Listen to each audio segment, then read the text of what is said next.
સ્થાપકાય ચ ધર્મસ્ય સર્વધર્મસ્વરૂપિણે અવતારવરિષ્ઠાય રામકૃષ્ણાય તે નમઃ. આજે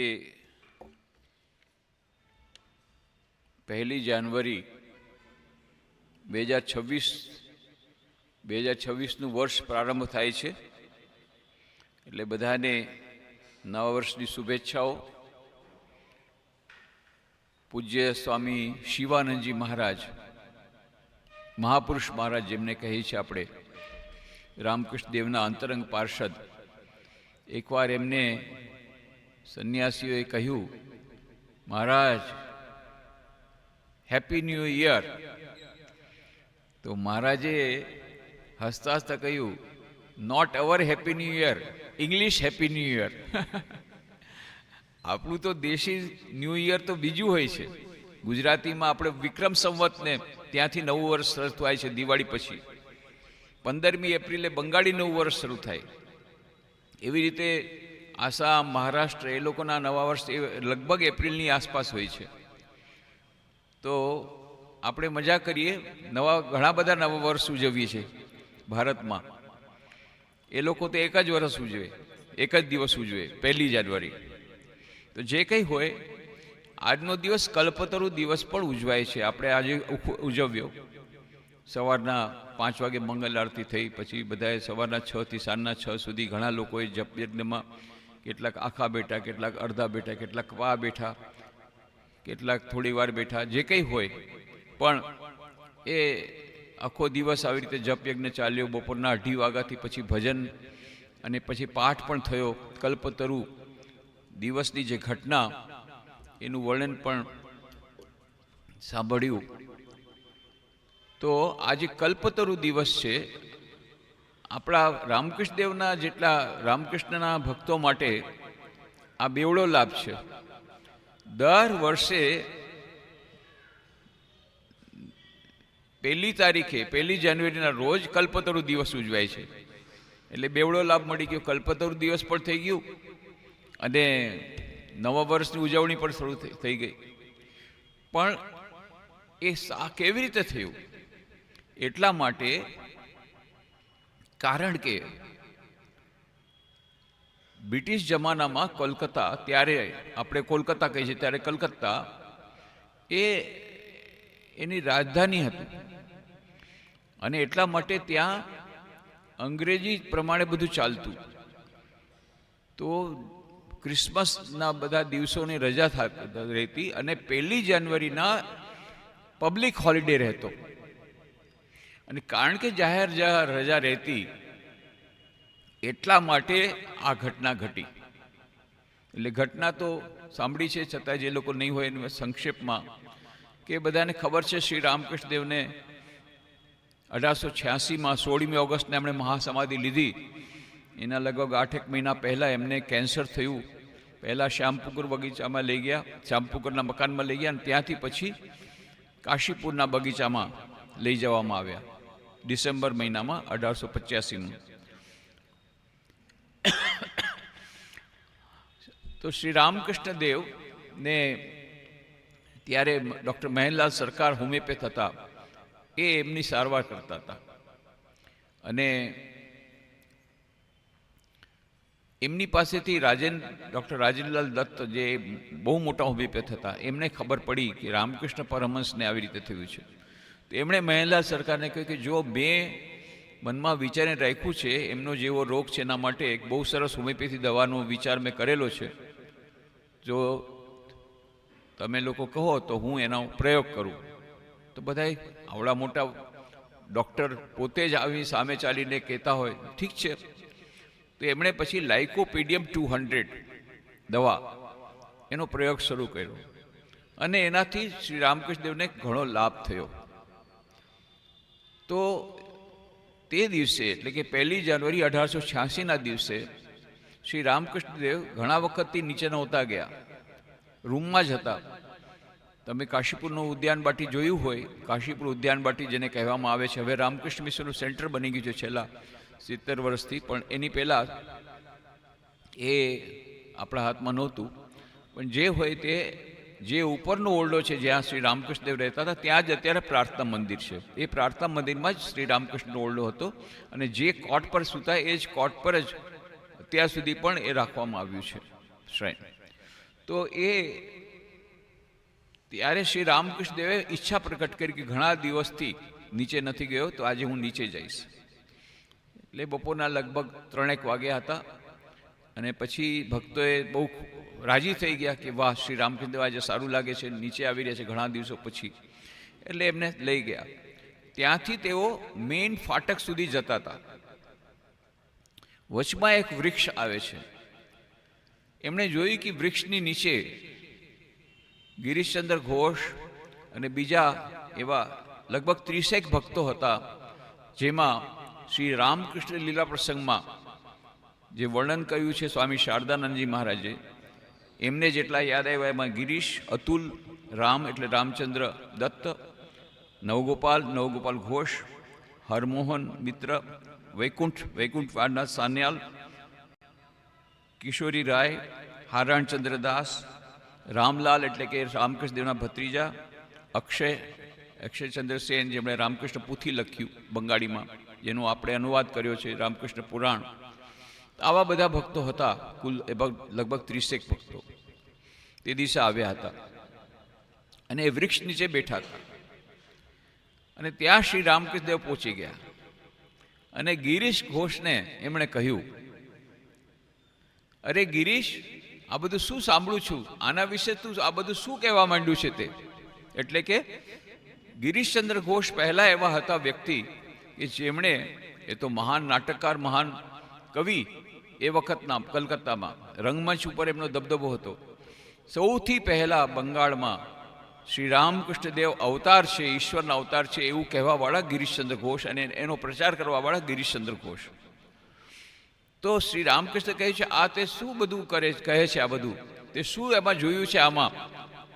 કારણ કે શ્રી રામકૃષ્ણ મારું નહોતા કહી શકતા, હંમેશા એવી જ કહેતા, આમાં શું જોયું કે તું બધાને આ બધું કહેતો ફરે છે આના વિશે, એટલે કે હું અવતાર છું એવો કહેતો ફરે છે, એવું પૂછ્યું. ગિરીશચંદ્ર ઘોષ એકદમ લાગણીશીલ બની ગયા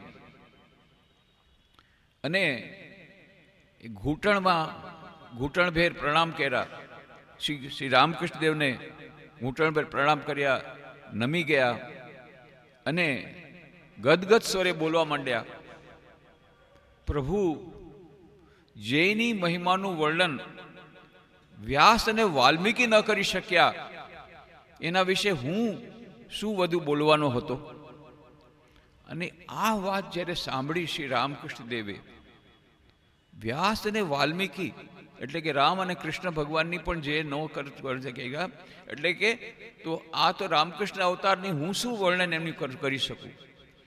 આ વાત સાંભળીને શ્રી રામકૃષ્ણ ભાવ અવસ્થામાં આવી ગયા અને ત્યારે ભાવ અવસ્થામાં આવીને બોલવા એમણે કહ્યું, તમને લોકોને વધુ શું કહું, હું એટલું જ કહું છું, તમને સૌને ચૈતન્ય પ્રાપ્ત થાઓ. ત્યારે હાથ ઊંચા કરીને બધાને આશીર્વાદ આપ્યા. আমি আর কি বলবো, তোমাদের বলি ચૈતન્ય હોક, બંગાળીમાં કીધું, બધાને ચૈતન્ય પ્રાપ્ત થાઓ. અને શ્રી રામકૃષ્ણ દેવનું આવી મુદ્રા કે વરદાન આપે છે. બધા એક પછી એક ભક્ત શ્રી રામકૃષ્ણના ચરણોમાં પ્રણામ કરવા માંડી ગયા અને જે કોઈ પ્રણામ કરે એને શ્રી રામકૃષ્ણદેવ સ્પર્શ કરવા માંડી ગયા. અને જ્યારે એમને સ્પર્શ કરે તો કોઈ રડવા માંડી ગયો, કોઈ હસવા માંડી ગયું, કોઈ નાચવા માંડી ગયું. એટલું બધું ભાવ સમાધિ બધાને થવા માંડી ગઈ. જેને જે ઈચ્છા હતી, કોઈને પોતાના ઈષ્ટના દર્શન થવા માંડી ગયા, કોઈને અલગ પ્રકારનો આનંદમાં રહેવા માંડી ગયા, કોઈ અત્યંત લાગણીશીલ થઈને રડવા માંડી ગયા. આવું જાણે કે એક પ્રકારનું આખું મોટું આ બધું લાગણીથી સભર થઈ ગયું. અને કોઈ નાચે છે, કોઈ ગાય છે, કોઈ ભજન, કોઈ અશ્રુ વિભરાવે છે, કોઈ આનંદથી પોકારે છે, અરે ક્યાં છે, ક્યારે આવો રે, આવો રે, આવો, જલ્દી આવો. આજે શ્રી રામકૃષ્ણદેવ કલ્પતરુ બની ગયા છે. કલ્પતરુ એટલે એક વાર્તા છે. કલ્પતરુ એવું કલ્પવૃક્ષ, જે એમ કહે છે કે કલ્પવૃક્ષ એવું વૃક્ષ છે કે જેની નીચે તમે જે કલ્પના કરો એ સાકાર થઈ જાય, એટલે કે તેમને ફળ મળી જાય. એ કલ્પવૃક્ષ તરુ કહેવાય છે, કલ્પતરુ, કલ્પવૃક્ષ એક જ વસ્તુ છે. તો એ આજે કલ્પતરુ બની ગયા છે શ્રી રામકૃષ્ણદેવ. આવો, આવી રીતે કોઈ બોલાવવા માંડી ગયા. આવી રીતે થોડીક વાર સુધી બધા ભાવનાઓમાં એમાં રહ્યા અને એ પછી થોડી વાર સમન થયું. પછી શ્રી રામકૃષ્ણદેવ પોતાના ઓરડામાં ગયા અને શ્રી રામકૃષ્ણ લીલા પ્રસંગમાં સ્વામી શારદાનંદજી કહે છે, એમાં જે 2 કે 3 લોકોની વધારે વાત એમણે કહી છે કે આ જે એમણે કહ્યું તો તમને લોકોને ચૈતન્ય પ્રાપ્ત થાવ અને એમનો સ્પર્શ કર્યો, એનાથી બધા ભક્તોમાં અલગ અલગ પ્રકારની એ થઈ જઈ. જેમ કે રામલાલ એટલે એમના ભત્રીજા, એ કહે છે હું પહેલાં ઈષ્ટ દેવતાનું ચિંતન કરવાનો બહુ પ્રયત્ન કરતો, તો ક્યારેક મારા હૃદયમાં ચરણ આવતા, તો ક્યારેક હું એમનું મોઢું જોઈ શકતો, પણ આખું શરીર નહોતો જોઈ શકતો. પણ આ સ્પર્શને કારણે શું થયું, એકદમ જાણે જીવંત મારી આખી મૂર્તિ આવી ગઈ, આખી મૂર્તિનું ધ્યાન કરી શકતો હતો અને એ જીવંત આવી ગઈ અને એમના આખા સ્વરૂપનું મને અદ્ભુત ધ્યાન થવા માંડી ગયું અને ઘણા દિવસ સુધી આ અવસ્થા રહી. આ રામલાલ કહે છે, રામલાલ ચટ્ટોપાધ્યાય એટલે કે શ્રી રામકૃષ્ણના ભત્રીજા, જે એમની સેવામાં પણ હતા. આ તરફ હારણચંદ્ર દાસ ઉપર તો સૌથી વધારે કૃપા કરી. એમના હૃદય ઉપર, એમની છાતી પર શ્રી રામકૃષ્ણ પોતાનો પગ રાખી દીધો અને એમાં અદ્ભુત એમનામાં ભાવ પરિવર્તન થયું. હારચંદ્રદાસ એટલું પરિવર્તન થયું ને એમને એટલો બધો આનંદ મળ્યો અને એટલી અદ્ભુતિ થઈ કે પાછળથી 1886માં શ્રી રામકૃષ્ણ બસ થોડાક મહિનામાં જ, ઓગસ્ટ મહિનામાં તો એમણે મહાસમાધિ લીધી. દર વર્ષે 1 જાન્યુઆરીએ હારાનચંદ્રદાસ પોતાના ઘરમાં કલ્પતરુ ઉત્સવ મનાવતા હતા. એના પછી ઘણા વર્ષો પછી રામકૃષ્ણ જ્યાં આ ઘટના ઘટી હતી ત્યારે કાશીપુર બગીચો અમારા હાથમાં નહોતો, તે તો ભાડાથી લીધેલો હતો, 80 રૂપિયા મહિને ભાડું હતું ત્યારે. એ તો પછી તરત જ 2 મહિના પછી પાછો દેવામાં આવ્યો હતો.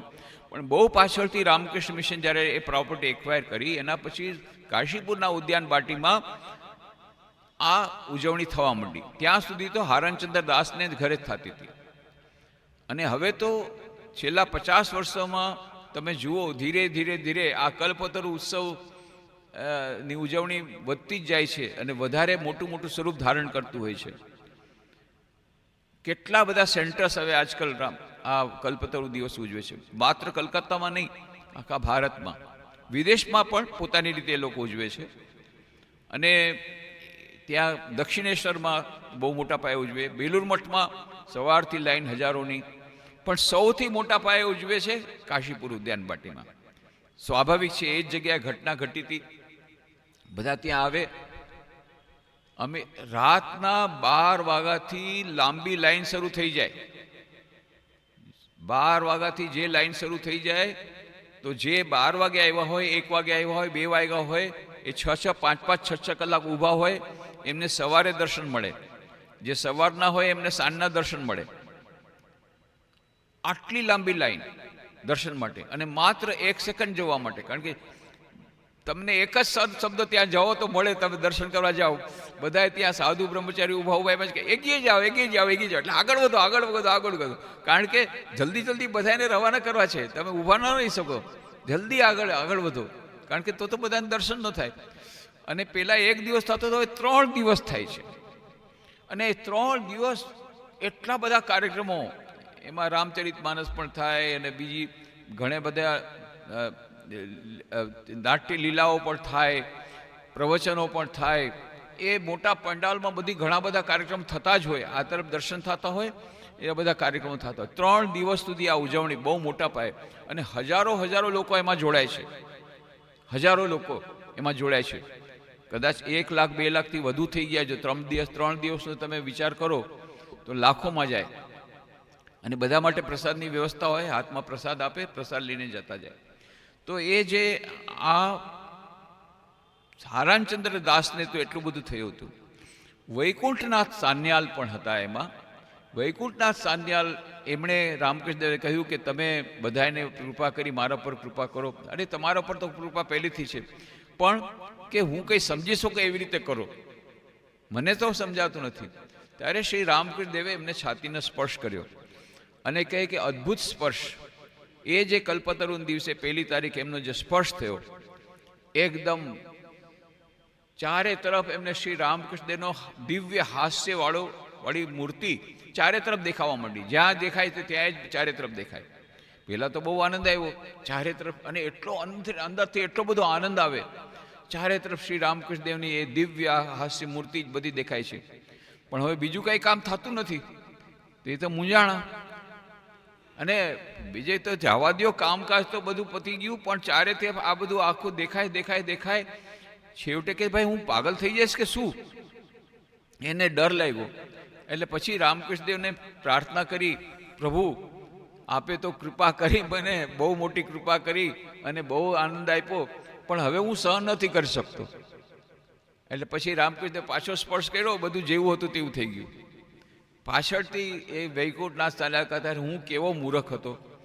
અરે આટલી મોટી સરસ મને અવસ્થા એમણે આપી હતી અને હું જીરવી ન શક્યો. અરે વધારેમાં વધારે મરી જાત, પાગલ થઈ જાત, ભલે ને પાગલ થઈ જાત, એમાં શું હતું. પણ મેં મૂર્ખતાપૂર્વક એમને આવી રીતે પ્રાર્થના કરી અને પાછું એ બધો આનંદ અને બધી એ અવસ્થા નહીં. પણ કે તો પણ ત્યારે પણ જ્યારે પ્રાર્થના કરી કરું છું ત્યારે ફરી પાછું મને થોડોક એનું એની ઝલક મને મળતી રહે છે. એ મારા માટે આશ્વાસન છે. તો આવી રીતે વિભિન્ન લોકો પર વિભિન્ન પ્રકારે આની અસર પડી હતી. તો એ ઘટનાને યાદ કરીને દર વર્ષે 1 જાન્યુઆરીના રોજ કાશીપુરના બગીચામાં અને ઘણા બધા સેન્ટર્સમાં આવી રીતે કલ્પતરુ દિવસ ઉજવાય છે. પોતપોતાની રીતે ઉજવાય છે. આપણે અહીંયા જપ યજ્ઞ કરીએ છીએ, ઘણી જગ્યાએ આખો દિવસ ભજન ચાલતા હોય, વ્યાખ્યાનો ચાલતા હોય, એવું પણ હોય. કાશીપુર બગીચામાં જેમ મેં કહ્યું 3 દિવસ સુધી વ્યાખ્યાનો અને ભજન અને લીલા ગીતિ અને નાટક આ બધું ચાલતું હોય છે. જુદી જુદી રીતે બધા ઉજવે છે. એમાં આ ભજન શ્રી રામકૃષ્ણ દેવના વિશેના ભજન અને એમના વિશેના પ્રવચન એ મુખ્ય હોય છે. તો આ જે કલ્પતરુ ઉત્સવ ધીરે ધીરે વધારે ને વધારે પ્રખ્યાત થતો જાય છે. પણ હવે એ ઉત્સવ 1 જાન્યુઆરી આવે છે એટલે આપણા માટે બેવડો લાભ છે. આપણું વરસ સરસ શરૂ થઈ જાય છે. કલ્પતરુ દિવસથી જ આપણી શરૂઆત, વરસનો પહેલો દિવસ અને કલ્પતરુ દિવસ, કહેવાનું શું, એટલે આખું વરસ આપણું સારું જાય. મહાપુરુષ મહારાજને એકવાર કહ્યું સ્વામી શિવાનંદજીને કે મહારાજ આજે તો કલ્પતરુ દિવસ. મહારાજે હસતા હસતા કહ્યું, અરે ઠાકુર તો હંમેશા કલ્પતરુ છે. એ કાંઈ એક દિવસ માટે કલ્પતરુ છે? એ તો ભગવાન છે. જ્યારે તમે માગો જે માગો તમને આપવા તૈયાર છે. એ તો હંમેશા કલ્પતરુ છે. કંઈ થોડી 1 તારીખે જરૂર કલ્પતરુ છે, બીજી તારીખે કલ્પતરુ નથી. એ તો હંમેશા કલ્પતરુ છે.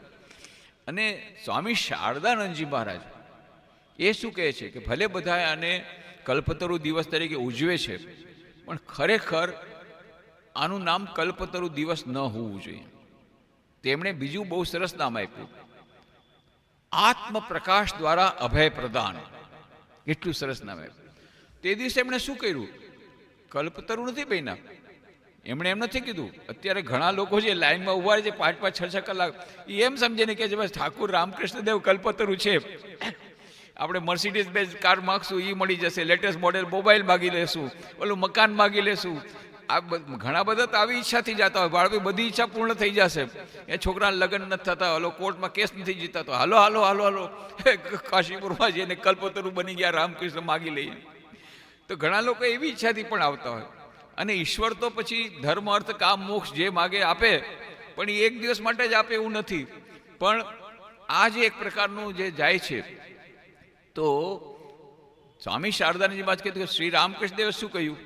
આ બધાએ જે એક પ્રણામ કરવા આવતા હતા, બધાને શું કહ્યું? તુમાદેર ચૈતન્ય હોપ, તમને લોકોને ચૈતન્યની પ્રાપ્તિ થાય. એમ તો નથી કીધું તને મોટરસાયકલ મળે, તને કાર મળે, તારું મકાન થઈ જશે.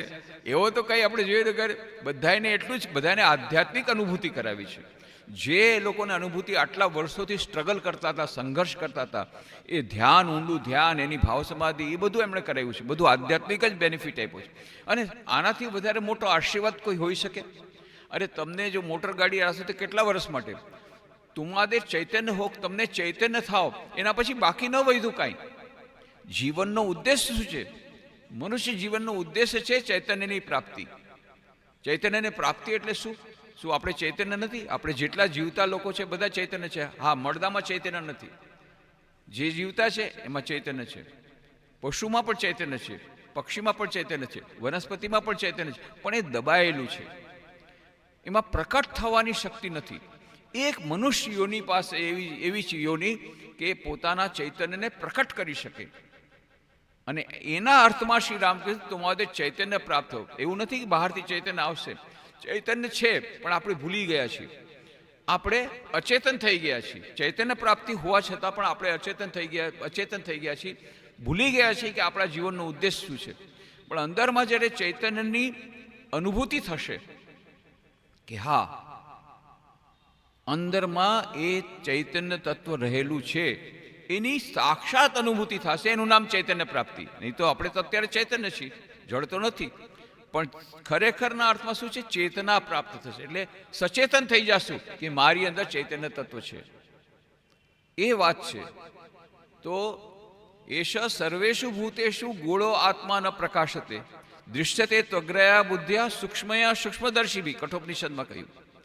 તો દરેક મનુષ્યમાં એ આત્મા, દિવ્ય આત્મા રહેલો છે, પણ એ છુપાઈને રહેલો છે, દેખાતો નથી. કોઈને દેખાય છે.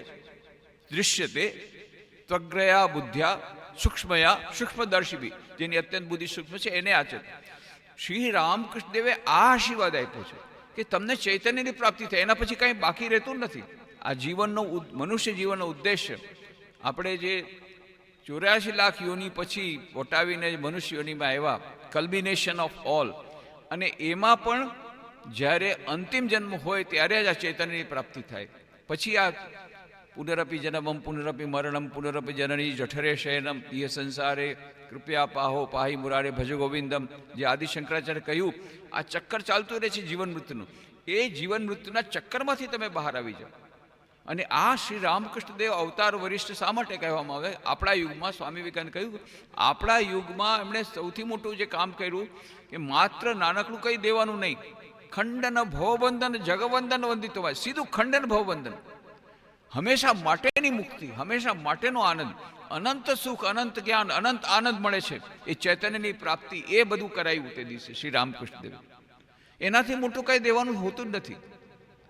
આ બધી જે વસ્તુઓ છે એ ટેમ્પરરી છે. આ અત્યારે કેટલું મકાન ચાલશે તો 40 વર્ષ, 50 વર્ષ, 100 વર્ષ, દેટ્સ ઓલ, 500 વર્ષ. પણ આ જે છે આશીર્વાદ, એનાથી હંમેશા હંમેશા માટે દુઃખમાંથી મુક્તિ, અજ્ઞાનમાંથી મુક્તિ, પરમ શાંતિ, પરમ આનંદ, અનંત સુખ, અનંત જ્ઞાન, અનંત આનંદ, અનંત જ્ઞાન, આ ચૈતન્યની પ્રાપ્તિ છે. એ ચૈતન્યની પ્રાપ્તિ માટે તો એટલા માટે શ્રી રામકૃષ્ણ દેવે શું કહ્યું છે? અભયદાન આપ્યું. અભયદાન, બસ. એના પછી કોઈ ડર રહેતો નથી. કારણ કે તમને જ્યારે ચૈતન્યની પ્રાપ્તિ થઈ તો પછી ડર તો કોઈ છે જ નહીં. ડર ત્યારે લાગે છે કે જ્યારે આપણે પોતાના લિમિટેશન છે, આપણે પોતે સીમિત માનીએ છીએ. જ્યારે અસીમ પરમાત્માના દર્શન થઈ ગયા, ચૈતન્યની પ્રાપ્તિ થઈ ગઈ, કોઈ ડર રહેતો નથી. અભય પ્રદાન કર્યું શ્રી રામકૃષ્ણ દેવે. કેવી રીતે? આત્મપ્રકાશ દ્વારા. અત્યાર સુધી એ જે કામ કરતા હતા એકદમ કોઈને ખબર ન પડે એવી રીતે. સ્વામી વિવેકાનંદને એમણે સૌથી પહેલી જ મુલાકાતમાં એમને સ્પર્શ કર્યો અને અરે ચારે તરફ બધી પૃથ્વી ફરવા માંડી. અરે તમે મને શું કરો છો? મારે માતા પિતા છે. શ્રી રામકૃષ્ણ દેવ હસતા ઠીક છે, પછી થશે, પછી થશે. પહેલી જ મુલાકાતમાં જ એમને એ તો દેવા માંડી ગયા હતા. આ બધું દક્ષિણેશ્વરમાં એમણે ઘણા બધાને એવી રીતે ચૈતન્યની પ્રાપ્તિ કરાવી છે. પણ બાકી બધા કોઈ પૂછે, પણ હું તો મા કાલીનો ઉપાસક છું, હું શું જાણું? આવી જ રીતે રહે હંમેશા, એવી રીતે કે હું તો શું જાણું, હું તો દાસ છું, હું તો દાસાનું દાસ છું. કોઈ મોટા વ્યક્તિની પાસે જાય, મોટા વ્યક્તિ પ્રણામ કરી સામેથી પ્રણામ કરે, એ હું તો દાસાનો દાસ છું. એવી રીતે પોતાને છુપાવીને રાખ્યા.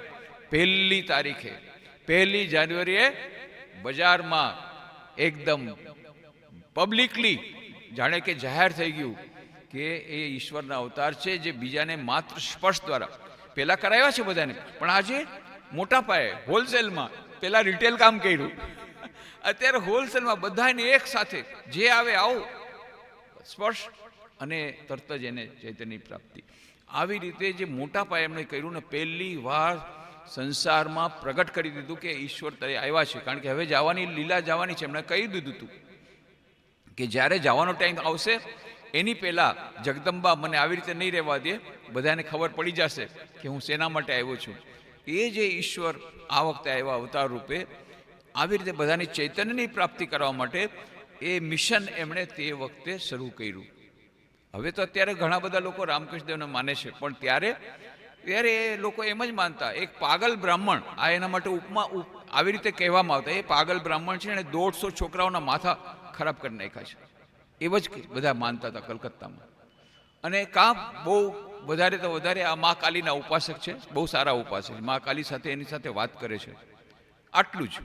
પણ એ જે ઈશ્વરના અવતાર છે ને, આવી શક્તિ કે સ્પર્શ દ્વારા એને ચૈતન્યની પ્રાપ્તિ કરાવી શકે, એ કોઈને ખબર નહોતી. ત્યારે આ વખતે પબ્લિક થઈ ગયું, એકદમ બધાને ખબર પડી ગઈ કે આમાં કેવી શક્તિ છે. અને પછી છેલ્લે તો કેટલા બધા આવતા હતા, અને એમને ગળામાં કેન્સર તો બોલી નહોતા શકતા, તેમ છતાં છેલ્લી ઘડી સુધી એમણે વાતો કરી અને બધાને જગતનું કલ્યાણ કરીને ગયા. તો સ્વામી શારદાનંદજી મહારાજ શું કહે છે કે એમણે પોતાનો આત્મ પ્રકાશ કર્યો.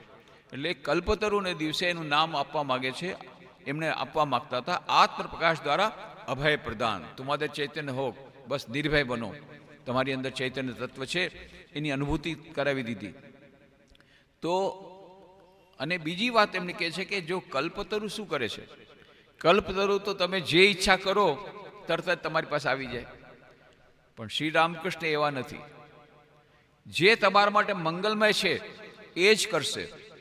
તમે ગમે એટલું કરો ને, પણ તમારા માટે એને ખબર હશે કે આ પ્લેન નું એક્સિડન્ટ થવાનું છે, ટિકિટ નહીં અપાવે ગમે એમ કરીને, તમે ગમે એટલું કહેશો નહીં માને. એને ખબર છે મારે એને બચાવવો છે, કારણ કે એને હજે ઘણું બધું કામ છે, એના ઉપર આખું ડિપેન્ડન્ટ છે. તમે પ્રાર્થના કરશો, પ્રભુ મને ટિકિટ અપાવી દે, મને એર ટિકિટ આપી દે, અને પછી બહુ ગાળો પણ આપશે ભગવાનને કે આટલું નાનું કામ કીધું પણ નહીં કર્યું. અને પછી જ્યારે ખબર પડી આખું આખું પ્લેન ક્રેશ, બધા મરી ગયા, ભગવાન બહુ સારું કર્યું, ભગવાન બહુ સારું કર્યું. તો ભગવાન કલ્પતરુ નથી. કલ્પતરુ તો તમે જે ઈચ્છા કરો એ જ આવી જાય. એની બહુ સરસ વાર્તા સાંભળી હશે તમે. એક માણસ હતો, જંગલમાંથી જતો હતો, બપોરનો સમય હતો, બહુ થાકી ગયો હતો. ત્યાં એને એક વૃક્ષ મળ્યું. તો કીધું બહુ થાકી ગયો છે, વૃક્ષની નીચે એણે આરામ કર્યો, વૃક્ષ નીચે બેઠો.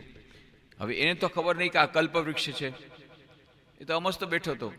બેઠા બેઠા એને વિચાર આવ્યો, ઓહો હો, બહુ થાકી ગયો છું, અહીં કંઈ પીવાનું પાણી મળે તો બહુ સારું. ત્યાં તો પાણી હાજર થઈ ગયું, વાહ, પાણી પીધું. પછી કે થોડું ખાવાનું પણ મળે. ચારે તરફ આખા બધા ભાત ભાતના જાત જાતના પકવાન બધું ખાવાનું પણ આવી ગયું. જે વિચાર કરે છે તરત જ આવી જાય છે. પણ એને ખબર નથી કે એ બેછોટે પલવૃક્ષની છે. વાહ, બહુ સરસ. પછી એણે મનમાં વિચાર કર્યો, ઓ અહીંયા સુવાની પથારી હોત તો સારું હોત, મારો બધો થાક ઉતરી જાય. ત્યાં તો સુવાની પથારી આવી ગઈ, ફર્સ્ટ ક્લાસ, ડલ્લો પીલો. શું તો કે પગ બહુ દુખે છે, જો કોઈ સુંદર સ્ત્રી પગ દબાવી દે તો કેવું સારું. ત્યાં સુંદર સ્ત્રી આવી ગઈ અને પગ દબાવવા માંડી ગઈ, અને એ તો આનંદથી બસ સૂઈ ગયો. ઉઠ્યો રાતના ઉઠીને જોયે ચારે તરફ ઘોર જંગલ. હે, આવું ગાઢ જંગલ, અરે અહીંયા કઈ જંગલમાં વાઘ નહીં હોય તો? ત્યાં તો સામે વાઘ દેખાણો. હા, વાઘ ખાઈ જશે તો? વાઘે ખાઈ ગયો. જે કરે છે બરાબર બને છે. જ્યાં એને કલ્પના કરી, હાય જો વાઘ મને ખાઈ જશે તો વાઘ તરત જ ખાઈ ગયો. તો ડેન્જરસ છે કલ્પવૃક્ષ નીચે બેસવું. એટલે શ્રી રામકૃષ્ણ કહેતા, ભાઈ તમે ધ્યાન કરો, અને જો તમારે આવી લૌકિક વાસના આવે તો ધ્યાન મૂકી દેજો, અથવા પ્રાર્થના કરો ત્યારે આવી બધી આવે તો મૂકી દે. કારણ કે એ તમને ક્યારે અમંગળ કરે તમારું કાંઈ કહેવાય નહીં. તમને તો ખબર નથી શું માગવું શું નહીં. આપણને માગતા નથી આવડતું. પ્રોબ્લેમ એ સમસ્યા એ છે, ભગવાન તો દેવા તૈયાર છે, પણ આપણને માગતા નથી આવડતું. પ્રાર્થના કેવી રીતે કરવી આવડતી નથી. એક બેન હતા, બહુ બુદ્ધિમાન. એટલે એને દેવતાએ દર્શન આપ્યા, એક ફરિશ્તાએ, કે ભાઈ તારા તપસ્યાથી હું પ્રસન્ન થયો છું, બહુ તે મારી ઉપાસના કરી, હવે તું જે માગી લે, એક જ વરદાન તને આપે. કે મારે તો ઘણું બધું માગવું છે, એક માગ શું થાય? કે ના ના, વરદાન એક જ મળશે. તો ઠીક છે. તો પછી એણે વિચારીને કીધું કે જો તમારે એક જ વરદાન દેવું તો એવું કરો કે હું મારા પૌત્ર સાથે, પુત્ર નહીં, પાછો પુત્ર થશે, પાછા પૌત્ર થશે, મારા પૌત્ર સાથે મારા મકાનના 7મા માળે સોનાની થાળીમાં જમું. એટલે બધું થઈ ગયું, પુત્રય થઈ ગયો, પૌત્રય થઈ ગયો, છોકરોય આવી ગયો, છોકરાનો છોકરો આવી ગયો, અને પાછું 7 માળની હવેલી થઈ ગઈ. ઉપરના માળમાં પછી સોનાની થાળીમાં જમશે એટલે પૈસા આવી ગયા, બધું આવી ગયું. એક જ વરદાન. અને બીજા પણ એવા છે કે 3 વરદાન મળે કાંઈ થતું નથી. સ્વામી વિવેકાનંદ બહુ સરસ વાર્તા કહે છે. પતિ પત્ની હતા, એ લોકોએ તપસ્યા કરી, દેવતા ફરિશ્તા પ્રસન્ન થઈ ગયા કે બહુ સરસ, તમે લોકો તપસ્યા કરી, તમારા પ્રસન્ન છું, તમને 3 વરદાન આપશું. કે 3માં નહીં થાય. કે ના ના, 3થી વધારે નહીં મળે. ઠીક છે, 3 વરદાન. તો માત્ર 3 જ વરદાન મળશે? તો કે પેલું વરદાન હું માગું. પતિ દેવતા કે, પત્ની કે ના ના, પેલું વરદાન હું માગું, મને ખબર છે તમે શું માગશો, તમારામાં કઈ અક્કલ તો છે જ નહીં, પેલું વરદાન હું માગીશ. તો કે તારામાં ક્યાં અક્કલ છે, હું પેલું વરદાન માગી. બંને ઝઘડવા માંડી ગયા. ઓલા દેવતા કીધું મારે બીજી જગ્યાએ હજી ઘણાને વરદાન દેવાના બાકી છે, એટલે તમે લોકો જલ્દી કરો ને તો હું ચાલ્યો. એટલે પછી પત્નીએ શું કર્યું, જલ્દીમાં પતિનું મોઢું દાબી દીધું અને પતિનું અર્થ કીધું અમને બસ એટલું કરી દેજો. એ બંનેને ચપટા નાક હતા. આ મારું નાક છે ને એ સુંદર, અમને નાક જોઈએ છે, મને આમ સુંદર નાક છે, અમને બીજું કાંઈ જોતું નથી. બસ વરદાન પૂરું, તથાસ્તુ કહી દીધું. અને આ બંનેને ચારે તરફ સુંદર સુંદર નાક, અહીંયા નાક, અહીંયા નાક, આખા શરીરમાં સુંદર સુંદર નાક. પતિ એટલે કે હવે જોયું ને, મૂર્ખ તે જોયું, આ તારો વરદાન તે માગ્યું. એટલે પત્ની રડવા માંડી કે હા તમે માગ્યું તો મને એમ હતું તમે માગશો પૈસા, પણ મારે આ રોજ મને બધા સાંભળે કે ચપટું નાક, મારે સંભાળવામાં બહુ મુશ્કેલ થતી હતી, એટલે મેં માગ્યું, પણ મને ખબર નહીં આવું થશે.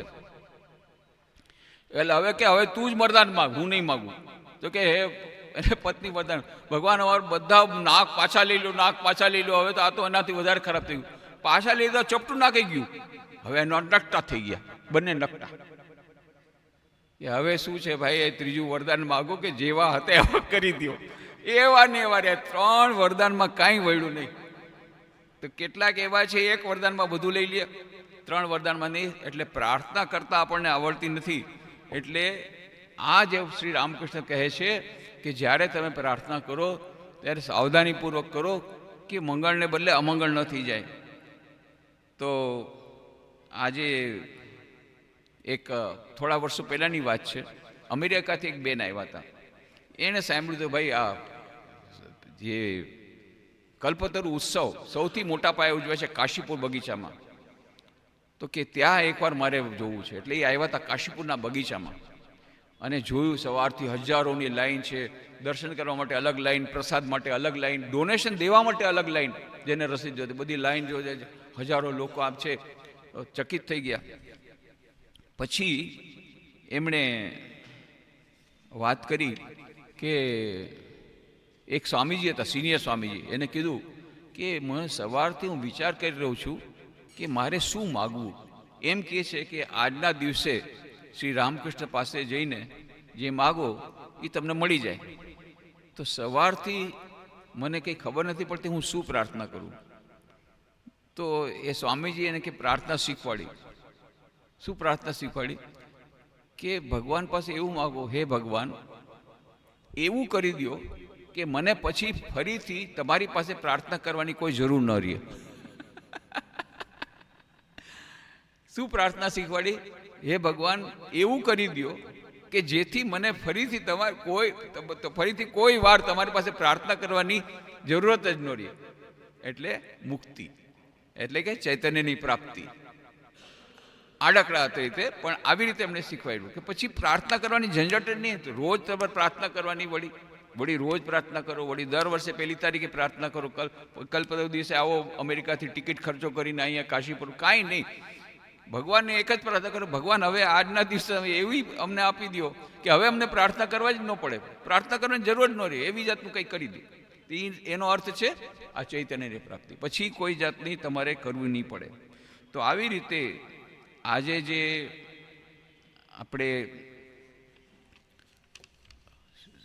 કલ્પતરુ ઉત્સવની ઉજવણી કરી રહ્યા છીએ ત્યારે ભગવાન શ્રી રામકૃષ્ણ દેવના સાનિધ્યમાં આપણે બહુ સુંદર આજે દિવસ જુઓ. ઘણા લોકો શું કહે છે કે આપણે ન્યૂ યર રિઝોલ્યુશન કરવું જોઈએ. ન્યૂ યર રિઝોલ્યુશન આજે ફેશન છે. ભાઈ તમે રિઝોલ્યુશન કર્યું? હા મેં કર્યા, 10 કર્યા. ન્યૂ યર રિઝોલ્યુશન સંકલ્પ. આજે સંકલ્પ લેવાનો જેથી આપણું આખું વર્ષ સારું જાય. કોઈ 10 રિઝોલ્યુશન કરે, 5 કરે, કોઈ 2 કરે. જોકે આ રિઝોલ્યુશન ટકતા નથી. કોઈના 15 દિવસ ટકે, કોઈ 1 મહિનો ટકે. આખું વર્ષ તો કોઈ ટકવાવાળા બહુ ઓછા છે.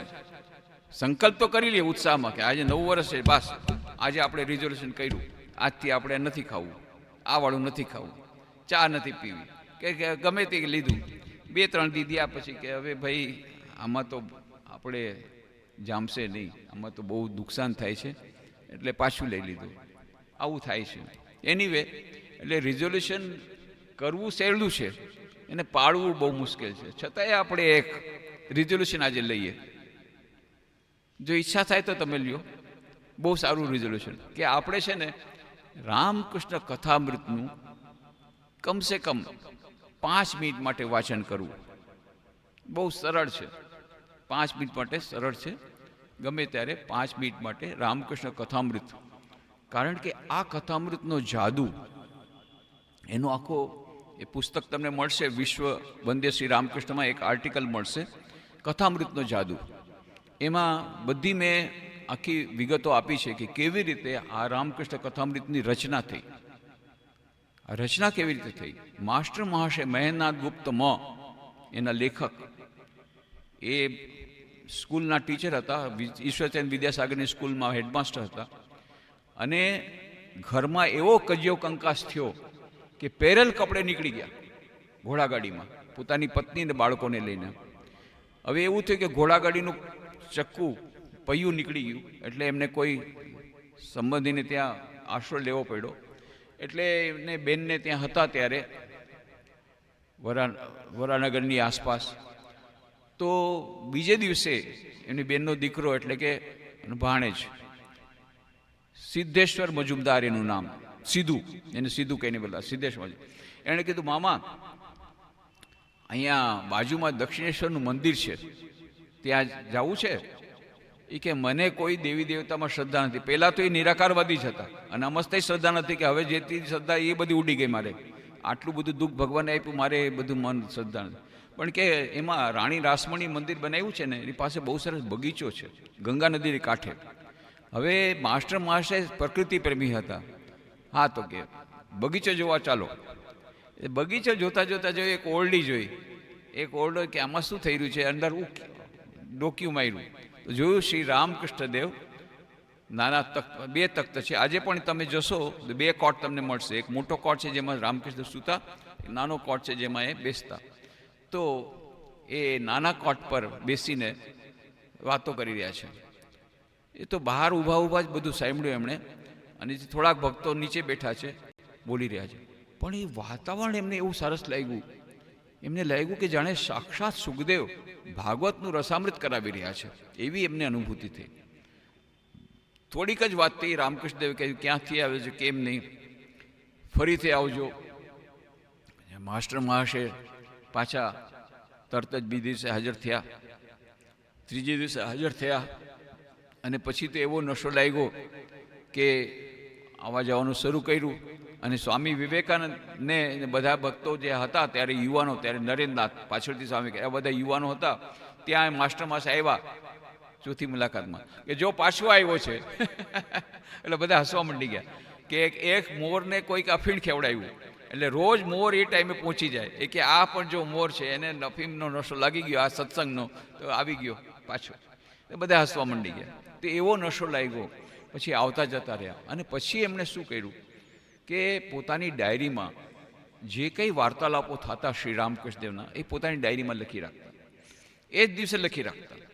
આ જ દિવસ સુધી કોઈ પણ અવતાર પુરુષના ઉપદેશો એ જ દિવસે લખાયા હોય અથવા એ દિવસે એનું નોંધણી થવી એવું નથી. ક્રાઇસ્ટને પણ 250 વર્ષ લાગ્યા હતા. એના પછી એમના ઉપદેશોનું કલેક્શન કરવામાં આવ્યું. જીસસ ક્રાઇસ્ટનું કે ભગવાન બુદ્ધનું, એ બધા 200 વર્ષ પછી બધા ગ્રંથો બનાવવામાં આવ્યા. પણ શ્રી રામકૃષ્ણદેવ જે દિવસે જે વાતો કરતા એ જ વાતો માસ્ટર મહાશય પણ સંક્ષેપમાં લખી રાખતા. શોર્ટ હેન્ડ એટલે એમનું પોતાનું શોર્ટ હેન્ડ, પોતાની રીતે શોર્ટ હેન્ડ એ લખીને રાખતા. અને પાછળથી જ્યારે સ્વામી વિવેકાનંદે આ જોયું એમની નોટ, અરે માસ્ટર મહાશય, એમને માસ્ટર મહાશય કે બોલાવતા, કારણ માસ્ટર હતા, મહેન્દ્રનાથ ગુપ્ત એમનું નામ. માસ્ટર મહાશય, આમાં તો બહુ સુંદર સુંદર વાતો છે, તમે પુસ્તક પ્રકટ કરો. કે ના ના ના, કે અમારી પ્રાઇવેટ ડાયરી છે, નહીં કરું. પણ પછી મા શારદાદેવીએ પણ જ્યારે કહ્યું અને કહ્યું ના, એનાથી લોક કલ્યાણ થશે, તો એમના બંનેના આશીર્વાદથી પેલો ભાગ બહાર પડ્યો બંગાળીમાં. પહેલાં તો ઇંગ્લિશમાં થોડાક નાના પુસ્તક ઇંગ્લિશમાં બહાર પડ્યું. પછી રામકૃષ્ણ કથામૃત રૂપે પ્રથમ ભાગ બહાર પડ્યો. કેટલાક લોકોએ ટીકા કરી, કેટલાક લોકોએ પ્રશંસા કરી. એટલે પછી માસ્ટર મહાશયનું દિલ તૂટી ગયું કે હવે મારે નથી કરવું. શ્રી રામકૃષ્ણ દેવે એમને દર્શન આપીને કહ્યું, શું ચિંતા કરે છે, આ લોકોની વાત સાંભળતો નહીં, હું તને કહું છું આનાથી લોકોનું કલ્યાણ થશે. એ રામકૃષ્ણદેવ સાક્ષાત પોતે જ્યારે આમને આશીર્વાદ આપ્યા, પછી એમણે બાકીના 4 ભાગ લખ્યા. અને એ આવ્યા હતા માત્ર એના જ માટે આવ્યા હતા, કારણ કે 5મા ભાગનું છેલ્લું પ્રૂફ પૂરું કર્યું. અને બીજે દિવસે સવારના ફલાહારની કાળી પૂજાના દિવસે મને તમારે ગોદમાં લઈ જાઓ કરીને એમણે શરીર છોડી દીધું. હવે એ માસ્ટર માસ્ટર જ્યાં રહેતા હતા ત્યાં રામકૃષ્ણ કથામૃત ભવન છે. હવે રામકૃષ્ણ મિશને મકાનને ખરીદી લીધું છે, અને ખરીદી નથી લીધું અને ડોનેશનમાં મળ્યું છે. માસ્ટર મહાશયના જે એમના વંશજો હતા એમણે એ મકાન આપી દીધું છે. ત્યાં આપણે રામકૃષ્ણ મિશનનું સેન્ટર શરૂ થઈ ગયું છે. તો જ્યારે જાઓ ત્યારે કથામૃત ભવનમાં જાઓ, એમની જે જગ્યાએ બેસતા રામકૃષ્ણ કથામૃત લખતા એ ઓરડો એમને રાખવામાં આવ્યો છે. જે એમનું પૂજાઘર જ્યાં શ્રી રામકૃષ્ણ પોતે પધાર્યા હતા, મા શારદાદેવી પોતે દુર્ગા પૂજા કરે, બધું ત્યાં છે એમને, એ જોવા જેવું છે. તો જે કંઈ હોય એ માસ્ટર મહાશયે જે લખેલું છે એનાથી પોતે તો આત્મહત્યાનો ઈરાદો એમને પાકો થઈ ગયો હતો જ્યારે નીકળ્યા હતા ઘોડાગાડીમાં. પણ રામકૃષ્ણના સંપર્કમાં આવતી એ જે આત્મહત્યાનો ઈરાદો ક્યારે બદલાઈ ગયો અને ક્યારે એમને અમૃત મળી ગયું, એવું અમૃત મળ્યું કે આત્મહત્યાનો ઈરાદો બદલાઈ ગયો. પછી જ્યારે એમણે રામકૃષ્ણ કથામૃત લખ્યું, આ કથામૃત વાંચીને કેટલા બધા લોકો આત્મહત્યામાંથી ઉગરી ગયા. એ બધું પછી મેં રામકૃષ્ણ જ્યોતમાં લખ્યું હતું, કથામૃતો જાદુ લેખ. અને એ લેખ વાંચીને પછી 2-3 જણાએ મને કીધું કે આ લેખ વાંચીને અમે બચી ગયા. કે એ જ વખતે કે રામકૃષ્ણ જ્યોત આવ્યું. અને અમે પછી કીધું કે આ કથામૃત તો હું વાંચું છું, તો હાલો ને ફરીથી વાંચો, અને બચી ગયા. નક્કી જ કર્યું હતું, દવા બધી રાખી હતી, ભાઈ બહેન છે બધા ટીવી બંધ કરે એટલે પછી હું એકલી થાઉં, એટલે પછી હું ગટગટાવી જઈશ આ દવાઓ. પણ ત્યાં સુધીમાં એટલે એમને બેઠા હતા. હવે આ છોકરાઓનું ટીવી બંધ નથી થતું, તો બધાની સામે તો લેવાય નહીં, એટલે સામે કથામૃત આ રામકૃષ્ણ જ્યોત આવ્યું હતું.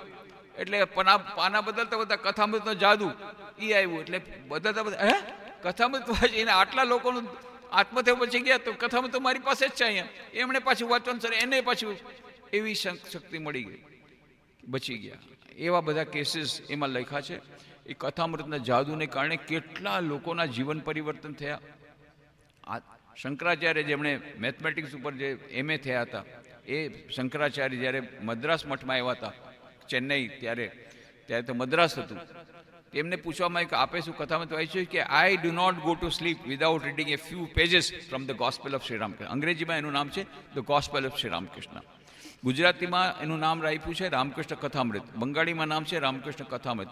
હિન્દીમાં સૂર્યકાંત ત્રિપાઠી નિરાલાજીએ પોતે એનો અનુવાદ કર્યો છે, બહુ મહાન સાહિત્યકાર. અને એ તો રામકૃષ્ણથી બહુ સંકળાયેલા હતા, બ્રહ્મચારી બનવા પણ આવ્યા હતા, પણ પછી ન બની શકે, અલગ વસ્તુ છે. પણ એ પૂરા ડેડિકેટેડ હતા. એમને મંત્ર દીક્ષા પણ મળી હતી સ્વામી શારદાનંદજી મહારાજ પાસેથી, સૂર્યકાંત ત્રિપાઠી નિરાલા. તો એમણે પછી હિન્દીમાં અનુવાદ કર્યો રામકૃષ્ણ વચનામૃત રૂપે, અને સ્વામી નિખિલાનંદજીએ પછી અનુવાદ કર્યો the gospel of Shri Ramakrishna. તો આજે એના લાખો એ લોકો વાચકો છે એ પુસ્તકના. અને કેટલી દેશ વિદેશની અનેક ભાષાઓમાં, German, Greek, Russian, French, Spanish, વિભિન્ન ભાષાઓના અનુવાદ થયા છે. હિન્દીમાં આપણે હિન્દી, ગુજરાતી, બંગાળી તો છે જ ઓરિજિનલ. પછી મરાઠી, તામિલ, તેલુગુ, મલયાલમ, કન્નડ, ઉડિયા, દેશ વિદેશની અનેક ભાષાઓમાં એના અનુવાદો થયા છે. એની હજારો પ્રતિઓ વેચાઈ ગઈ છે. એણે વર્લ્ડ રેકોર્ડ બ્રેક કર્યો. જ્યારે 1982માં જ્યારે કોપીરાઇટ રિસ્ટ્રિક્શન ચાલ્યું ગયું ત્યારે બધામાં હોળ વધી કે અમે લોકો જે 70 રૂપિયાનો 5 ભાગ અમે 60માં આપશું, કોઈ કે તમે 50માં આપશું, કોપીરાઇટ રિસ્ટ્રિક્શનની પહેલાં. અને પછી છેલ્લે આવ્યું 25 રૂપિયામાં અખંડ સંસ્કરણ, કોઈ કે પછી શૈબીર આનંદ પ્રકાશન, આણે કીધું અમે 18 રૂપિયામાં 70 રૂપિયાનો અંક, 70 રૂપિયાના પુસ્તકો 18 રૂપિયામાં આપશું, તમે પહેલેથી તમારે એની પ્રી પબ્લિકેશન પ્રાઇસ દેવી પડે. અને જે દિવસે આ કોપીરાઇટેશન દૂર થયું, આ બધા પોતે તો રૂપિયા આપ્યા હતા બધા 2-3 મહિના પહેલાં, લાંબી લાઈન લાગી, સ્ટેમ્પેડ થઈ ગયું. આ સુધી કોઈ પુસ્તક મેળવવા માટે સ્ટેમ્પેડ નથી, એ કલકત્તામાં થયું. એટલી લાંબી લાઈન, રામકૃષ્ણ કથામૃત. અને પછી વીક નામનું મેગેઝિન છે, ધ વીક મેગેઝિન બહાર પડે છે, તમે જાણતા હશો, સાઉથ ઇન્ડિયામાંથી. એણે સ્પેશિયલ આર્ટિકલ બહાર પાડ્યો. ઉપરમાં ફ્રન્ટ કવરમાં એણે 2 ફોટા આપ્યા, એક શ્રી રામકૃષ્ણદેવનો અને કાર્લ માર્ક્સનો. અને એમાં લખ્યું શ્રી રામકૃષ્ણ આઉટસેલ્સ કાર્લ માર્ક્સ. અને પછી એની અંદર લખ્યું કે કાર્લ માર્ક્સના છેલ્લા 3 વર્ષની અંદર જેટલા પુસ્તકો આખા બંગાળમાં વેચાણા એટલા પુસ્તકો રામકૃષ્ણ કથામાં, એક જ પુસ્તક છેલ્લા 15 દિવસમાં વેચાઈ ગયું. 45 લાખ રૂપિયાના પુસ્તકો એક જ 15 દિવસમાં, એક જ પુસ્તક રામકૃષ્ણ કથામૃત. એટલે કહ્યું શ્રી રામકૃષ્ણ આઉટસેલ્સ કાર્લ માર્ક્સ. તો એ કથામૃતના જાદુમાં બધી વિગતો મળશે. તો એ કથામૃતના માધ્યમથી કેટલાય લોકોને મનમાં શાંતિ મળે છે, આપણા જીવનનું ભાથું આપણને મળે છે, આધ્યાત્મિક આપણને માર્ગ મળે છે. આપણે જાણે સાક્ષાત એમાં સૌથી પહેલાં ક્રિસ્ટોફર યશરવુડ કહે છે, if I can use any word for the gospel it is the word now. એમ લાગે કે આપણી સામે શ્રી રામકૃષ્ણ બેઠા છે, કારણ કે એમાં તારીખ આપી છે, સમય આપ્યો છે, કઈ જગ્યાએ બેઠા છે, કેવી રીતે વાતો કરી રહ્યા છે, શું છે શું નહીં, એટલું સરસ એનું વર્ણન છે. આપણને લાગે કે આપણે ત્યાં દક્ષિણ બેઠા છે અને આપણી સામે શ્રી રામકૃષ્ણ બેઠા અને પાછો વાતો કરે છે. આવું સચિત્ર વર્ણન એમાં છે. તો એ કથામૃત આપણે વાંચવાનો પ્રયત્ન કરીએ પ્રત્યેક દિવસ, જેટલા થાય એટલા દિવસ, જેટલી મિનિટ વાંચી શકે એટલી મિનિટ, જેટલા દિવસ વાંચી શકે એટલા દિવસ વાંચીએ. તો એ કથામૃત વાંચવાનું આજે રામકૃષ્ણ દેવનો કલ્પતરુ દિવસ. તો હંમેશા કલ્પતરુ છે, જેમ મહાપુરુષમાં જ કીધું, હંમેશા કૃપા કરવા માટે તૈયાર છે. અને આપણે પ્રાર્થના કરીએ કે ન કરીએ, અંતર્યામી છે અને એ કૃપા કરી જ રહ્યા છે. આપણે સમજતા નથી, ક્યારેક ક્યારેક આપણે એ અમંગળ ન થાય એની તાકેદારી રાખે છે. આપણે માગતા હોય ને પ્રાર્થના પૂરી ન થાય આપણી, તો એમ સમજવાનું કે ભગવાન આપણને બચાવી રહ્યા છે, અમંગળમાંથી બચાવી રહ્યા છે. શ્રી રામકૃષ્ણ દેવ સદૈવ કલ્પતરુ છે. એટલે આપણે શ્રી રામકૃષ્ણ દેવના ચરણોમાં આજના વિશેષ દિવસે તો વધારે આપણે પ્રાર્થના કરીએ, હે પ્રભુ, અમને ખબર નથી અમારા માટે શું સારું શું ખરાબ, તમે અમને તમારા ચરણોમાં શ્રદ્ધા ભક્તિ આપો અને તમે જ અમારું માર્ગદર્શન કરો. આ શ્રેષ્ઠમાં શ્રેષ્ઠ પ્રાર્થના છે કે અમને ખબર નથી પડતી શું માગું તમારી પાસે, પણ તમે જ અમારું આધ્યાત્મિક કલ્યાણ થાય એવું કરો, જેથી અમને જીવનમાં શાંતિ મળે અને સાથે સાથે શાશ્વત શાંતિ મળે. એવી પ્રાર્થના શ્રી રામકૃષ્ણ દેવના ચરણોમાં કરી આપણે અહીંયા વિરમીએ. ઓમ શાંતિ શાંતિ શાંતિ. હરિ ઓમ તત્સત. શ્રી રામકૃષ્ણાર્પણમસ્તુ.